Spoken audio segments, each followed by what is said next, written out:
Alors, s'il vous plaît, par rapport à la partie sécurité de l'architecture microservice. Alors, imaginons qu'on a notre microservice, l'ensemble de microservices qu'on a. Alors, voilà le microservice 1, 2, 3. On a fait un email registry qui permet de simplifier la partie adresse IP port. OK? Donc, comme si tout le monde s'enregistre auprès de l'adresse IP.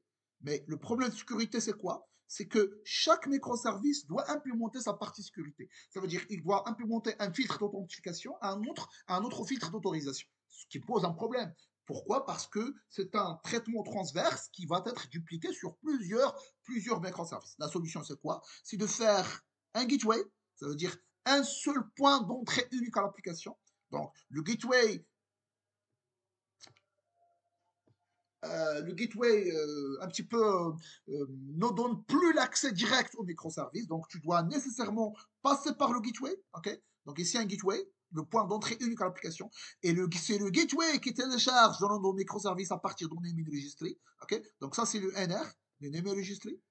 Et ça, c'est le gateway. Ça, c'est le G. OK? Donc, si vous voulez communiquer avec un microservice via l'application front, par exemple, ou le web, etc., ou bien l'application mobile, tu dois nécessairement passer par le gateway. Tu vas dire, s'il vous plaît, je veux communiquer avec le MSA. OK?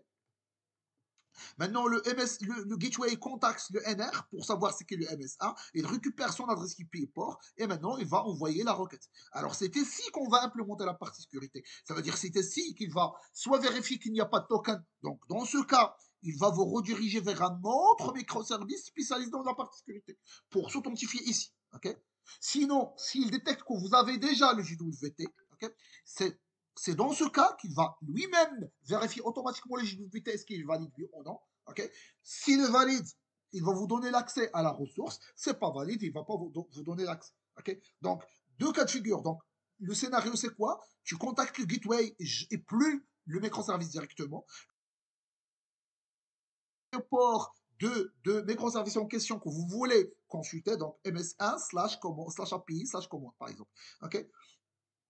Donc, une fois qu'il consulte le NR, il va voir la requête. Est-ce que vous avez déjà un JWT? Dans ce cas, il doit lui-même vérifier l'autorisation. Est-ce que vous avez l'autorisation? Ou bien, il va faire appel à un keyclock.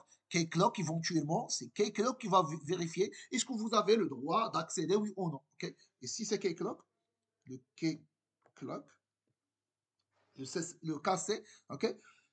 Donc, il faut vérifier, il va éventuellement vérifier le JWT, ou bien, si vous n'avez carrément un JWT, soit il va vous rediriger vers une autre application, ou bien vers Keycloak, aussi pour vérifier votre identité. Une fois que Keycloak va dire oui, ça marche, le token a été généré avec succès, il va vous rediriger vers le gateway va vous rediriger vers le microservice en question. Donc, synthèse c'est quoi?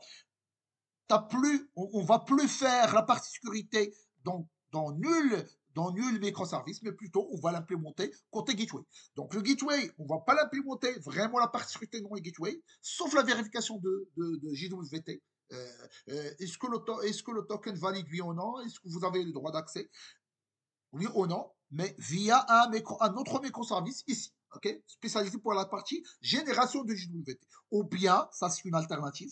OK? Ça c'est une option. Ou bien il y a une autre option. Au lieu de coder ce microservice, OK? Le coder, vérifier, faire une base de données juste pour les utilisateurs, etc. C'est pénible de le faire. Pourquoi pas faire quelque chose qui existe déjà, qui fait déjà l'affaire. Alors, c'est quelque chose qui existe déjà, qui fait l'affaire, ça s'appelle Keycloak. OK? Identity Provider.